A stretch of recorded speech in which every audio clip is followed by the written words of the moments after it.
Barchaga salom dostlar, sizlar meni sport жаңалыктар видеоны басамас бұрын каналға подписаться болып, видеоға лайк басуды ұмытпаңыздар. Ең соңғы, ең бірінші жаңалықтар тек қана бізде болады достар. Геннадий Головкиннің келесі қарсыласы белгілі болды. Ол ВБА белбеуін қорғайды.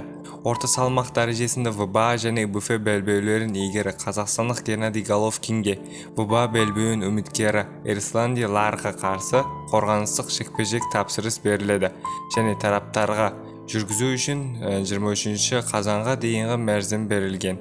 Еске сала кетейік, соңғы жекпе-жек Головкин Саул Альвареске қарсы 3-ші жекпе-жекті рингке көтеріліп, ұпай бойынша жеңілген болатын.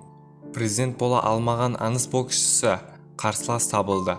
8 салмақта әлемнің бұрынғы чемпионы Мэнни Пакьяо франциялық боксшы Джабер Заянмен тамаша үшін жекпе-жек өткізу бойынша келісімшартқа қол қойды.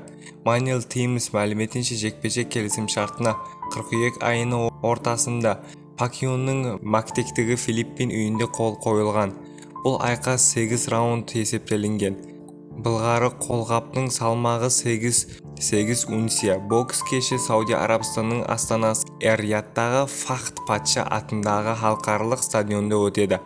Пакьяо карьерасын 2021 жылы аяқтаған болатын. Кейін Филиппиннің президенттік сайлауға түскен, алайда онда жолы болмады. Сіздермен спорт жаңалықтары болды. Видеоға лайк басып, подписаться болуды ұмытпаңыздар.